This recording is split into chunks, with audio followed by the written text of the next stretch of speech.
and welcome to another episode of the Spiritual Sexual Shamanic Podcast. This is Usha Rose, and I am very honored to be interviewing a dear friend and mentor of mine, Shelby Leigh. Hi, Shelby. Hi. Welcome. Thank you so much for being here with me today. So, Shelby actually met on a dance floor in Northern California a few years ago, some ecstatic fusion dance event that I was hosting. And a few years later, I began working with Shelby. And I took one of her courses, Creating Safer Spaces, which is a really beautiful online course with some in person or online live coaching elements around really knowing and understanding how to create safer spaces for students and clients. And then shortly after that, I was in a program with her called Body of Work, which was super valuable group container of really just getting mentorship and support as a coach working with clients, and just really supported me in becoming a better practitioner and a better coach. And yeah, I've been learning and studying with Shelby for many years, and she's brought so much value to my life and understanding trauma and nervous system regulation. And so I'm super excited to have her here on the ISTA podcast. And I'm just going to share a little bit more about her. Shelby Leigh, LPC, is an educator, trauma specialist, somatic psychotherapist, coach, consultant, and meditation teacher whose work celebrates the infinite possibilities of healing and growth. She is devoted to supporting trauma healing in a way that is gentle, simple, welcoming, and skilled. Shelby offers one-on-one trauma healing support to highly sensitive adults experiencing the heartbreaking impacts of being raised by narcissistic parents or caregivers. She also supports coaches, therapists, and health and wellness practitioners in one-on-one nervous system support as they deepen and expand their professional work and businesses. Shelby is a licensed professional counselor, a twice certified coach, has devoured numerous trainings in the somatic treatment of complex and developmental trauma, and is a certified mindfulness and meditation teacher. Shelby is a proud alumna of California Institute of Integral Studies in Somatic Psychology, where her passion was sparked for integrating meditation, spirituality, embodiment, and trauma healing. So a plethora of experience, studies, and skill in trauma healing. And Shelby actually also has her own podcast called Relationship is Medicine that I love. And she interviews a lot of really amazing experts and guests on that podcast. And so I'd love to start the conversation with you, Shelby. We're going to range from trauma healing and nervous system regulation and some of your own personal journey to get to where you are now. And I love this concept, relationship as medicine. So I would really just love to start our conversation there around what that means to you. Yeah. Well, thank you for having me. It's so good to be here with you in this capacity. I'm excited to see what unfolds, hopefully something helpful. So, relationship as medicine has so many different layers to it. It really comes out of my background as a therapist and learning how deeply our attachment styles impact how we heal and how that looks in the container between practitioner and client. So many of us, our pains and our sufferings, our ruptures happened in relationship when we were young. And so if harm can happen in relationships, so can healing. Mm. And so when we utilize the therapeutic relationship to really support and enhance that healing and empower our clients, and when we know how to do that, it's just the best medicine. I know it makes working as a provider, a therapist, coach, whatever we are, so much easier. It feels so meaningful. And also, it tends to make the healing process a lot more smooth and quick when we're aware of this. Mm, beautiful. So, yeah, I'm hearing, you're specifically talking about the relationship between a practitioner therapist and a client or even potentially a student. Mhm. And that makes a lot of sense to me. But I'm also curious, like relationship as medicine in the realms of like friendship and community and lovers and partners and where that fits in your perspective. Yeah. It's infinite, the possibilities. And, trauma at its core, it separates us or it severs us from our sense of belonging. And Mm, so when we can lean into supportive and safe enough relationships, doesn't matter if it's a friendship, a mentor, a guide in a breathwork class, partner, family, that can be used as medicine for learning to trust again, to feel safe again, to actually know who we are through contact with another. It's pretty beautiful. mm, yeah, beautiful. So you brought up trauma, and particularly, a lot of our wounds and hurt happen when we're younger in relationship, and we can, if I love that, if rupture hurt can happen in relationship, then repair and healing happens in relationship. And I'd love to open up the conversation around trauma, which is a very in the last few years, as far as I can tell, become such a hot topic. And there's been so much more research and books and talks on understanding trauma and what it is and how it shows up and how it's affecting us. And you talked about attachment styles, and I imagine the conversation is could be endless. Um, and I think within the realm of this podcast, I'd be curious to hear from you, since you have so much experience and study around this. Like, how do you define trauma? How do you see it showing up? And then there's a few more things I want to ask, but maybe we can start there. Yeah. Really simply, trauma is anything that overwhelms our nervous system. It could one thing for one person might be totally different for another. It doesn't have anything to do with the event. It has everything to do with what happens in our bodies in response to a threat or a perceived threat. And when we get overwhelmed, we go into those states of fight, flight, freeze, collapse. There are other states too. Uh, and when we're in that state of overwhelm, we call that a stress response. And for many folks, they don't get to complete those responses. They don't get to run away. They don't get to fight to their safety. They don't get to dissolve into nothingness. They have to endure the impact of the trauma.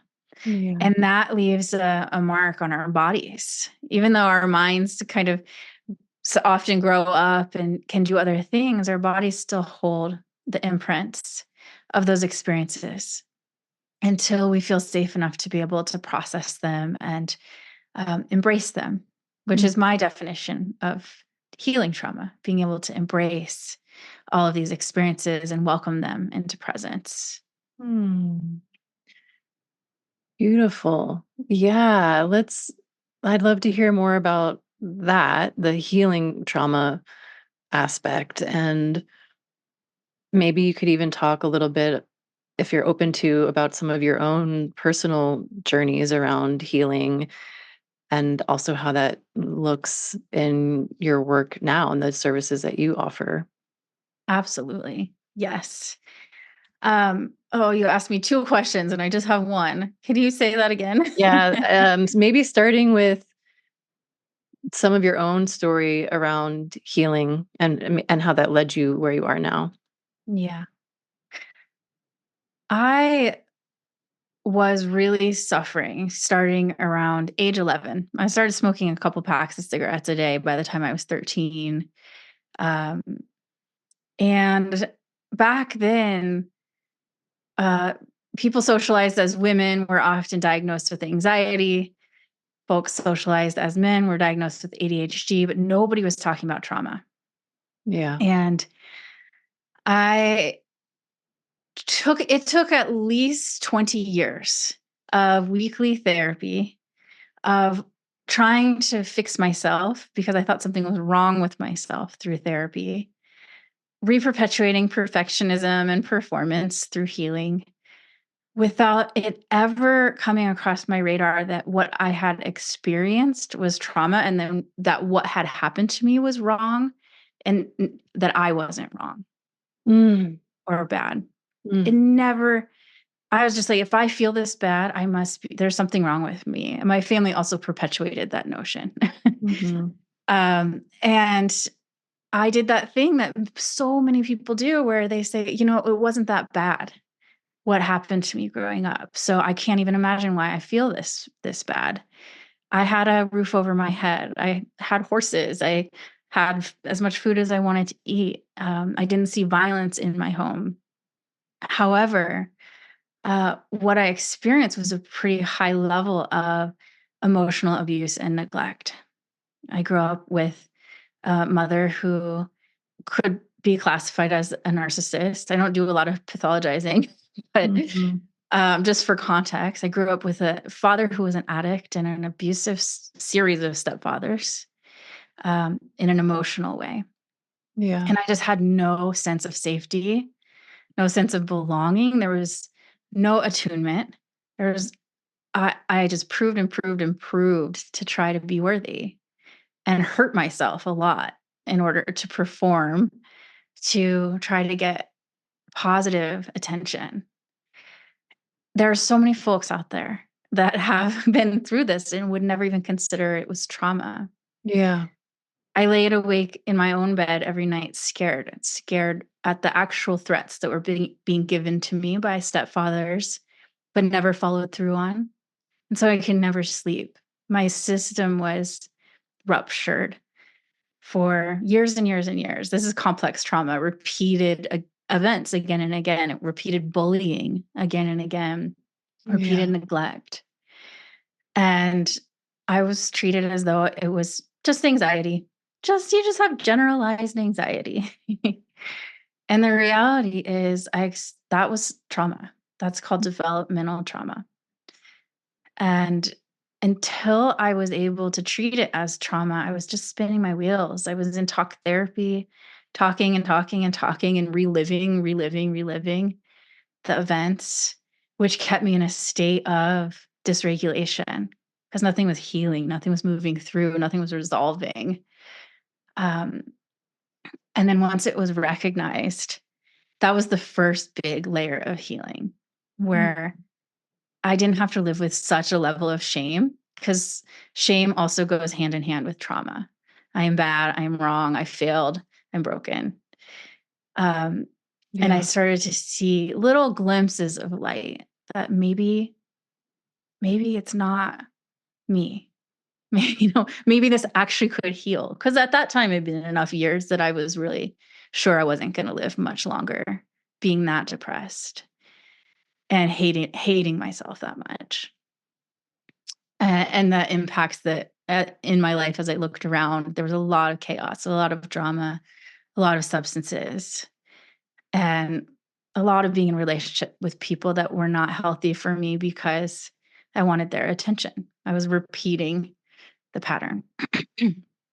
And then a whole another layer of healing came not too long ago, actually, just maybe a handful of years ago when I understood neurodiversity. When I learned that I am a person who is neurodiverse and has a neurodiverse brain, and that I'm highly sensitive, and I hit about 4 of the neurodiverse categories square on, which also took off the shame.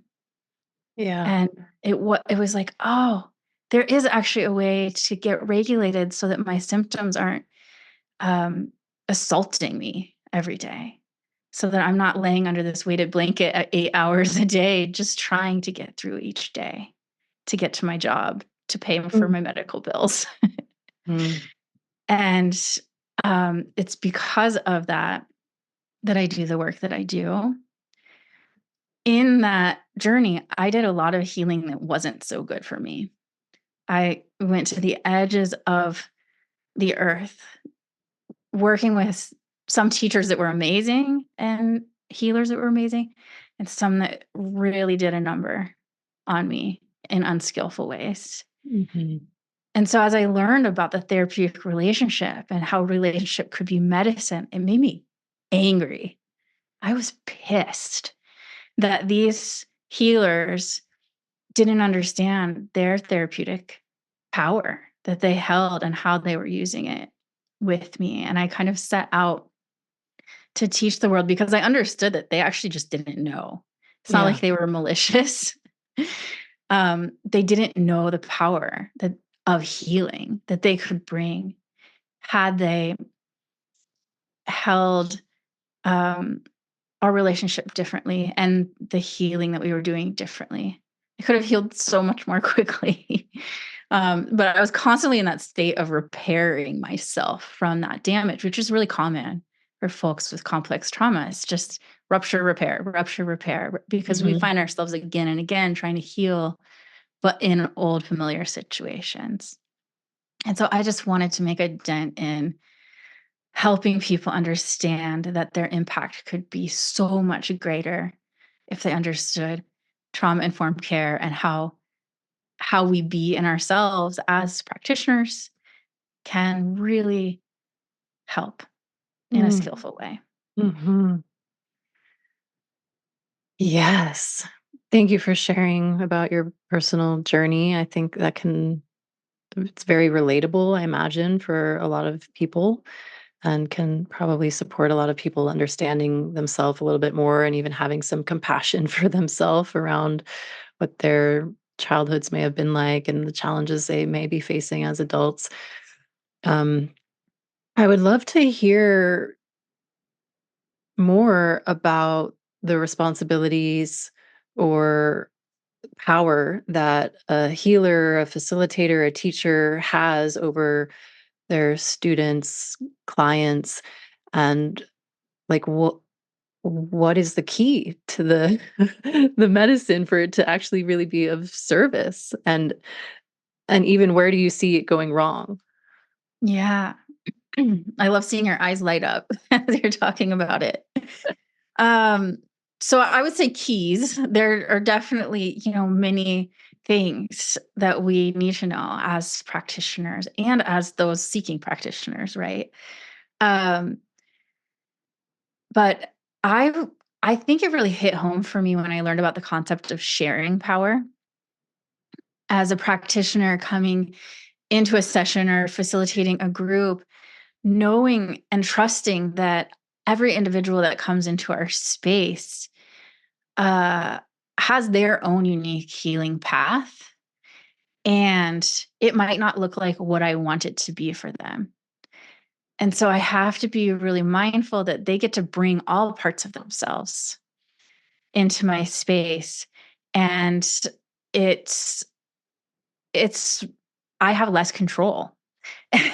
So that it's hard for healing practitioners because people want it to be just so that they can deliver their modality, and they don't want everything to go haywire and people to have too big of emotions or too much chaos or drama. And so it's a little bit like, as practitioners, the second or actually really first key is we have to be really regulated in ourselves. Yeah. We have to be so grounded and solid and spacious and safe enough in ourselves that these experiences can arise when working with human beings who come with complex histories, that we know that we can welcome every part that shows up in that space. And then the third, we're not going to take it personally. That means if somebody has interesting feelings for us, that doesn't get taken personally. That's actually, oh, they're going through their healing process. Interesting feelings in a positive or negative way. Yeah. Oh, I am here in service of these feelings. I'm not here to interact and make them about me. And I trust that I know that this is part of the healing. So having discernment, that's that third key. And boundaries. Mm. Boundaries are so beautiful. And, for most of us in the healing profession, it's one of the hardest things to have on every level because we want to be nice. We want to be kind. We want to be gentle. We want to be generous. And sometimes our own histories make it hard to go, here's the container, here's the agreements, here's the guidelines, here's what I'm here for and what I'm not here for. Here's what I'm available for in our connection or not. And this is actually the most powerful medicine we can offer a person who has had complex trauma, because most of those folks are looking for the boundaries. And if we Mhm. don't find them, we're going to keep pushing into the boundaries. We're going to keep looking for them. So we have to be willing to have a backbone, which can sometimes challenge our wish to be polite or nice or generous. Yeah, it can be so healing. And one of the things I hear most from the practitioners who work for me, work with me, is that it's the most freeing thing for them to know that they can have boundaries for themselves. They have so much more energy and aliveness and access to themselves instead of just thinking they need to be like soft and sweet and a pushover all the Mhm. time. Mhm. Yeah.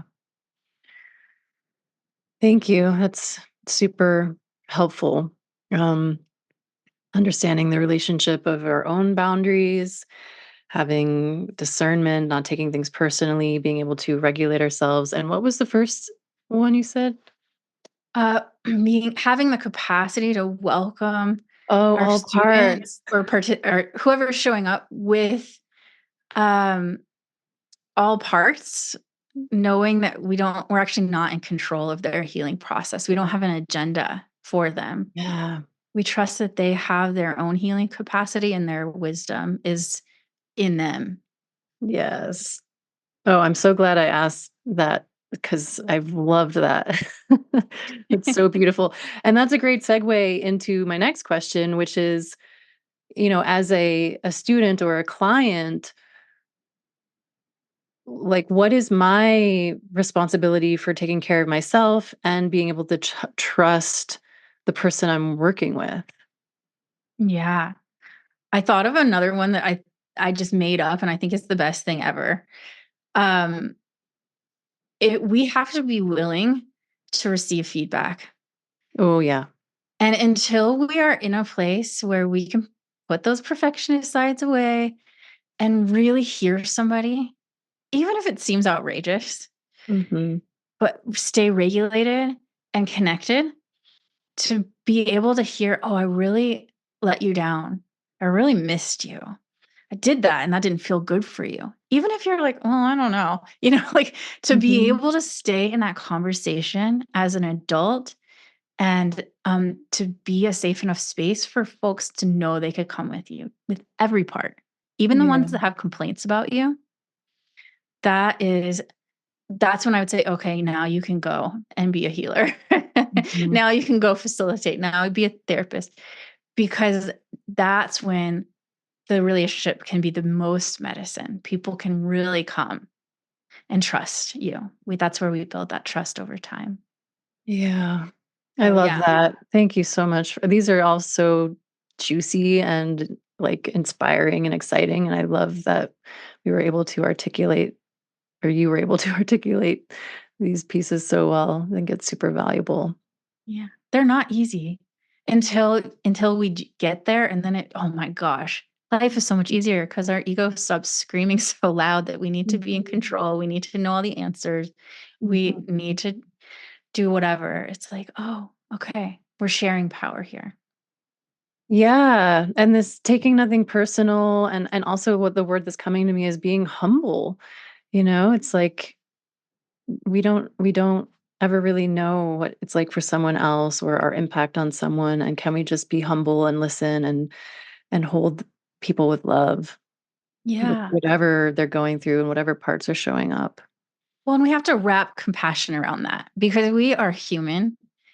And I'm not gonna tell you after 18 plus years working with clients, it's not hard to hear clients say, "That really hurt," or Yeah. "You forgot that," even if, like, you forgot that email, I'm like, "Oh, that people pleaser part in me is not gone." And the part that wants to be seen as so helpful is not gone. I love getting appreciation, and whatever. But to go, okay, those are those parts that Mm. need tending. And those are the parts that deserve care too. But I don't need to do that with my client. Yeah. Yeah, and then that's part of why, that being able to stay regulated and know how to resource yourself is so valuable. And I just want to add, you know, the program that you have, the body of work, where it's like, as a coach myself, it's like, oh, when those hard things are happening in my client relationships, to have other colleagues and a community that I can go and resource myself and get peer mentorship. And, I think it's important as practitioners, coaches, therapists, facilitators, whatever we are, to have ways of resourcing ourselves and feeling supported and in these ways. I agree. Yeah. Yeah. Yeah. So your other question. Yes. Yeah, as participants, as folks on our own healing path, how do we know? Was your question, how do we know when we can step into those spaces, or what do we need to look for? The question I asked was, what is my responsibility as a client or a student or a seeker, in terms of like taking care of myself versus how much I'm trusting the person? Like, am I giving my power away? Like, what's that balance of being open and surrendering to my practitioner, my teacher? Like, I think there's an interesting dance there of like wanting to know that I'm safe and also wanting to like not give my power away necessarily. Does that make sense Yeah, what I'm asking? absolutely. Yeah. Yes. Yeah. And so this is, I mean, it's going to be different for everybody. And in the most perfect world, what I wish for all of us is that as we're each stepping into a healing space, whether it's one on one or in a group, that we can do it slowly over time and build trust. Many of us who have experienced trauma tend to be intensity junkies. And so we also didn't learn how to go to the person in power, who's the person holding the space, and ask the right questions because we just didn't get that confidence. We didn't get our voice for many of us to know that, like, actually, I do deserve care. I need a phone call to make sure that we connect before I send you $8,000 or whatever it is. Um, if in the perfect world we could, one foot in front of the other, step into these spaces so that we can build trust together over time. And that might look different for everyone. But I don't know any other way because when someone comes to me and they're like, "I trust you completely," after a 20-minute phone call, I have a red flag up. I want someone to not trust me until I have earned their trust, and that can take weeks or months or years. And so I wanna find a way together to welcome folks into our spaces where they can go, "Okay, so I've taken a workshop with you. I feel pretty good here. I'm feeling safe enough. Now I'm stepping into a bigger experience and a bigger." And I want us, in the role of seeker, to be able to go, "So are you trauma informed care? What does that mean to you? Um, if I feel upset about something, how are you going to respond to me? Is it you or is it an assistant that I'll be talking to?" That I want to be able to ask about 10 questions. If I do have a part of me that feels really young and vulnerable show up, how will that be held? If I'm overwhelmed with emotion because I'm stepping into this program that sounds quite intense and like it could bring up a lot, um, are there resources for me? What are those? What do they look like? Mhm. And then to actually have the ability to feel, did the answer really satisfy that part of me that's often young that is wondering if she or he or they can trust? I'm really good at overriding that part. I'm an expert. And so I tend to go into things really fast so that I don't have to actually go, okay, I hear you. I see you. I'm holding you. And a lot of the ways we sign up for programs and experiences these days really override that too, just to kind of get people in the door. So I'm talking about like the ideal world. How do we Mhm. really be in relationship as we're saying yes to things? And how do we titrate it little bits at a time to build that trust together so we can build that safety together? Yeah, beautiful. And I just wanna highlight, as you were speaking about that, the part where you said, I wanna really gather the information and then feel, and you have your hand on your heart. It's like this awareness of what am I experiencing in my body. I've gathered information, there's like intellectual analysis, and then there's also trusting my gut, my heart, my intuition, my womb space, or wherever we feel in our bodies. How did this information land, and how is it feeling in my body? And that our body carries guidance for us. Yeah. And whatever way we each process and resource is so important. So I might go for a walk in the woods with my dog by the river and just kind of, how was that conversation? What felt old, familiar? What felt hopeful, inspired? And then I might go talk to a trusted friend, you know, in order to slow myself down because I know for myself I am impulsive. And Mhm. so I have to put things in place to honor that part that wants to learn how to slow down, to not keep jumping into overpriced communities that I actually end up feeling it like in massive amounts of tears over because I did too much too fast. Whatever it is, that's me. Mhm. It's not going to be Mhm. everyone. Mhm. But how do you process? How do you slow down? And do you have people in your life that can help you do that? Mhm. Yeah, and I'm noticing that this is really applicable to so many things, not just deciding to work with a specific therapist or coach or deciding to do a personal growth retreat, but like any decision we're making in our life. Like, do we want to keep dating this person, or do we want to accept this job or go on this trip or move into this house? It's like, oh, can I gather the information and then feel in my body and connect to nature and do all of these, like, gather information from all of these different realms, not just intellectual, but somatic and environmental, and reflecting with trusted friends, and slowing down enough to find alignment and clarity around, like, where is my yes? Yeah. Yeah, and my yes now is so different than it used to be, and that's what happens for us when we become more embodied, integrated, and healed. My yes used to be, like, up here of, like, "Oh, yeah, let's do it." Like, I'm on, I'm in, and now it's like you said, gut, it's gotta be like, sacrum, gut. I have to be able to breathe and, like, even in my own voice, it'll be a different sounding yes. Mm, yeah, I love that. Yeah. Yeah.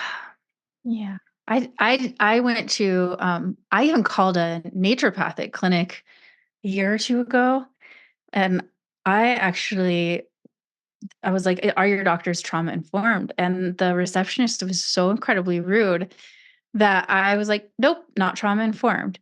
And not for me. And so healing for me looks uh I thought healing looked like being an activist and hounding them with emails and telling them that why they're not trauma informed and trying to get them to become trauma informed. And for me now, it's just nope, not for me, or nope, not right now. Instead of doing all of that labor to try to get people to show up for me in the way that I needed. Mm, yeah. Yeah, and to me, that also sounds like a way of, like, the discernment piece of, like, w uh, how am I taking care of myself? And I don't necessarily need to change the entire world. I can just follow the things that work for me, that are in alignment with me, and keep doing, in your case, what you're doing, for people that wanna receive and want to learn. Yeah.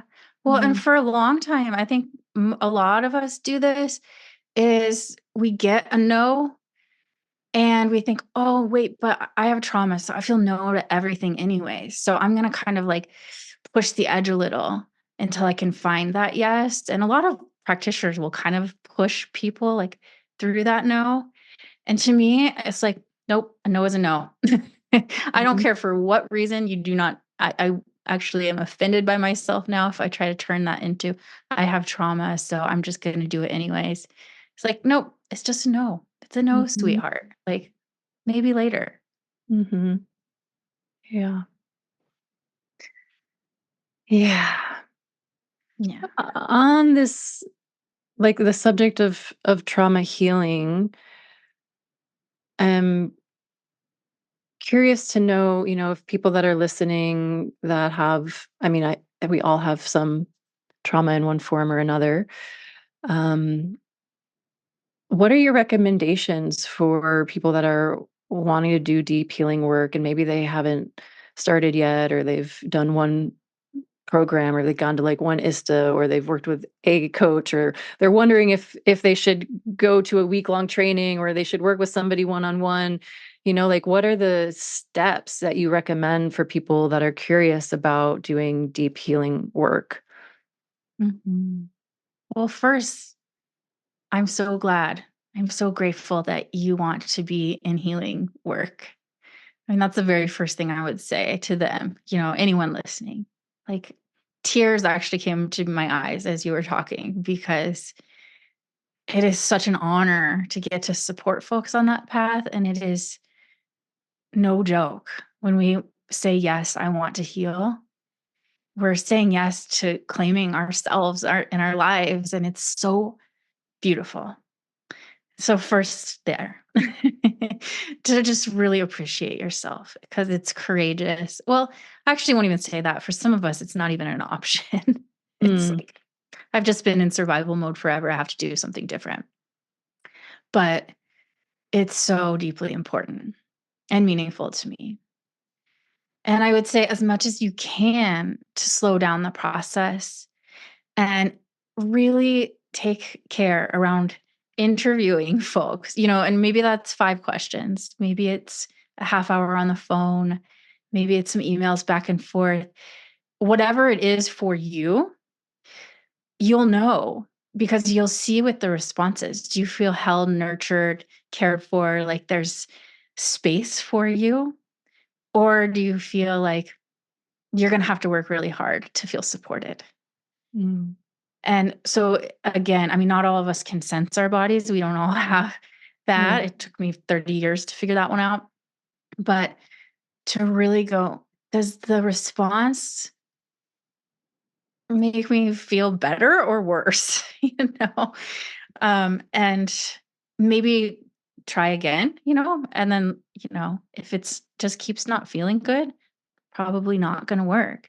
If it feels inspiring, if you feel hopeful, if you could feel your heart kind of lift, I would say ask a few more questions and just see. mhm. What do you think? What would your answer be? Yeah, I mean, very similar. I think I would expand even more to, like, what's coming now is, if I was interested in that work, I would probably start reaching out to friends and asking, like, do you have recommendations, or I'm interested in exploring this. Do you have, yeah, I'd start looking for recommendations probably, and ask for people what their experiences have been with, or look for people that I see have done healing work around whatever the specific thing I'm looking for healing work around, whether it's trauma or sexuality or relationship, partnership, romantic stuff. Um, Starting with recommendations, and then, yeah, asking questions, and um yeah, and this actually brings up another question for me that um I would love to hear you talk more about, which is the role of nervous system regulation, because that's something I've done a lot with you and have learned so much about in the last couple of years, and absolutely love it, and have just been diving into, like, what does that mean and how does that play a role in our healing? And I feel like it's such an important aspect. So if we can just kind of like shift over to that as well, and maybe you can just share a little bit like what is nervous system regulation and how is that supportive in our healing process? And why is it Heck important? yes.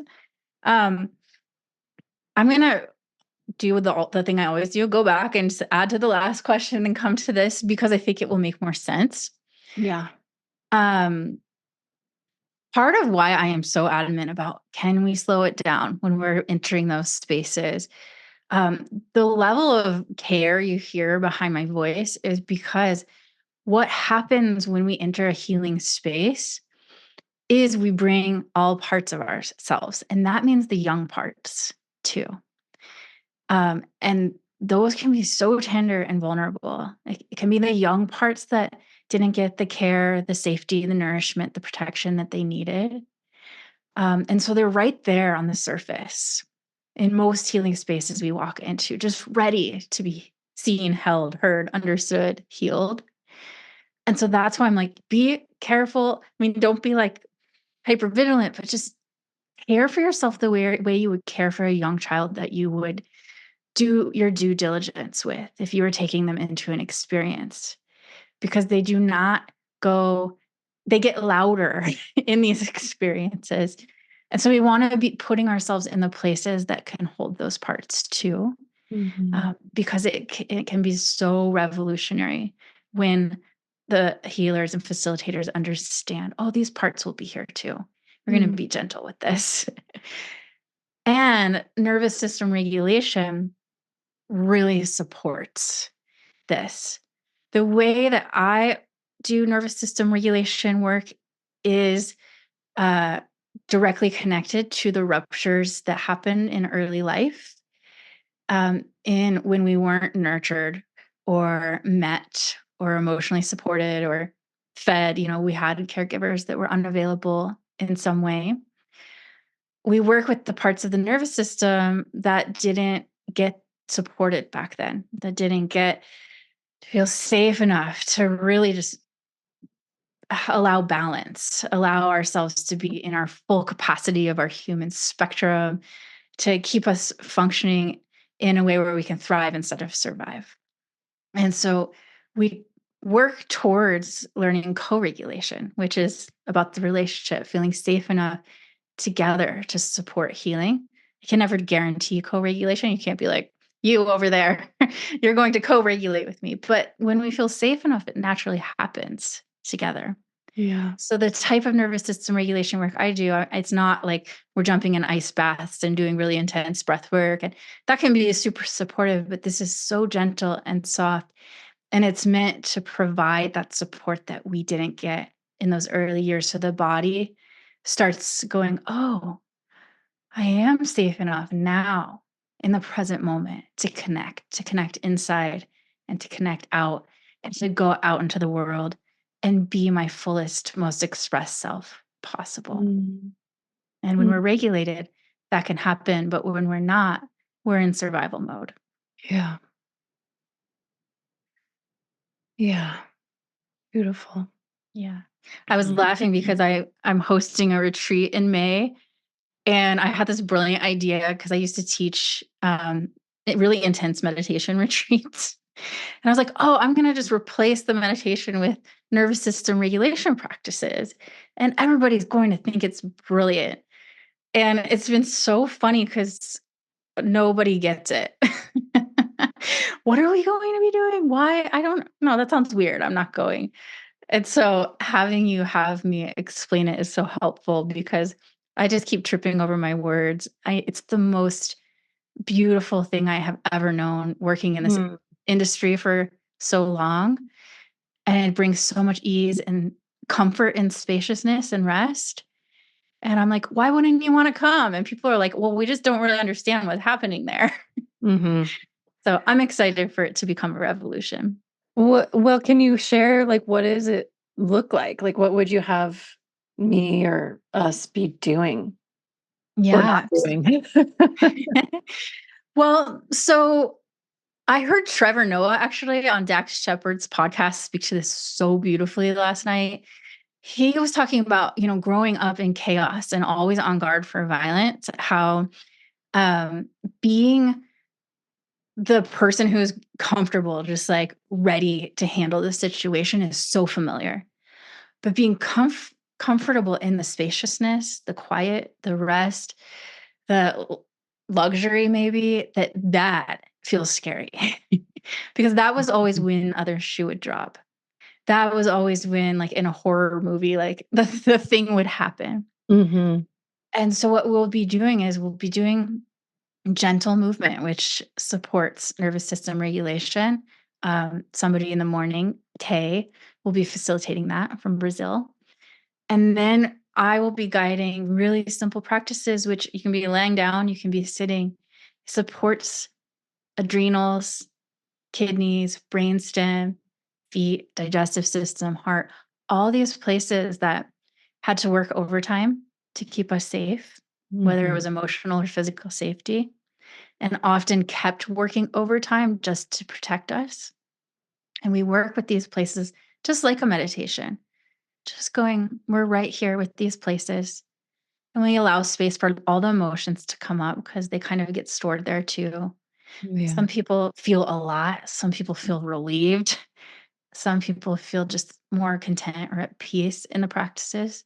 Mhm.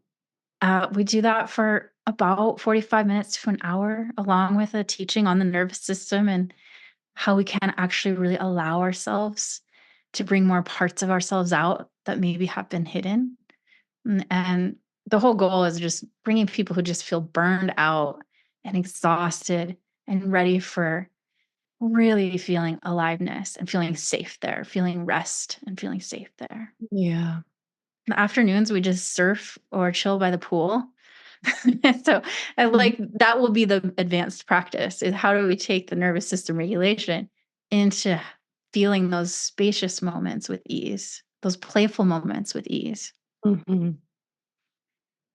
Yeah, it's going back to that slowing down concept that you've mentioned a couple times, and for me, we live in our modern culture, society, there's just so much doing and, like, activity and rushing and productivity and efficiency, that's so much a part of our culture, and in my experience, I found, like, wow, so much emotion shows up when we slow down and get still, and we just quiet the mind and listen to our body, and it's like, "Oh my goodness, I didn't even know what was here because 'cause I've been so busy covering all of that up with mental chatter and doing and connecting and et cetera, and what incredible healing and value there is in really slowing down and allowing space and time just to be with my own sensations and care for my nervous system and the word nourishment, when you were talking about that, it's like, oh, just like resting into some really deep, deep nourishment for the body and the soul. Yeah. Yeah. Yeah. That kind of brings it full circle to like, for me, the definition of healing trauma is to embrace it. And so when we are able to slow down enough and allow it to come up, because we have, our whole history comes with these places in our body as we slow down. And we could either do old school, which is what I used to do, like really go into that difficulty, really pick apart that trauma and try to dig it to the root. Um, or we could softly welcome it, like we were welcoming an old friend without going, "What's wrong with you? How do I make you different?"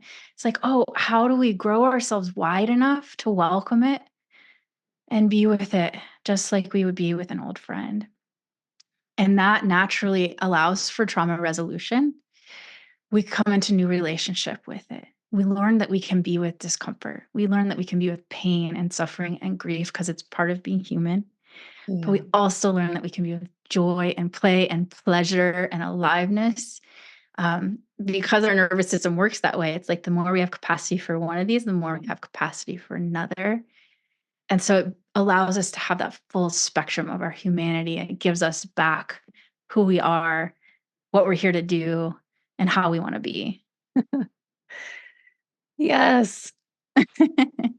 Yes, I love it. And that's just sounds like the most perfect place to conclude our conversation today. I feel like, yeah, it really did come full circle.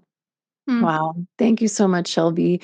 Where can people learn more about you if they want to explore your programs or your one on one offerings? My website is Shelby dash like hyphen Leigh Leigh.com.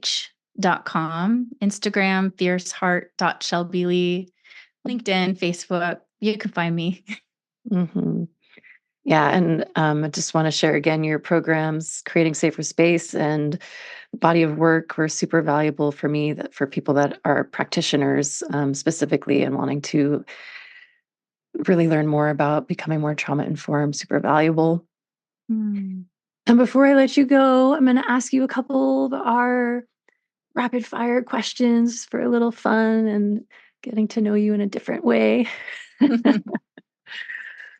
Okay. What have you done for the first time recently? Mm. Sort of recently, I've been dirt biking up a storm and loving it so much. Wow. I Cool. even jumped. Wow. Amazing. Yeah. What is something you always take on retreat with you? A very cozy, soothing blanket. Mm, nice. What is your favorite dessert? Mm. There are so many. Um, the first thing that came to mind was a gluten-free maple bar. Wow, unique. What's one thing you wish you knew as a teenager? Mm. That I would make it, Mm, that I would find a way through, mm.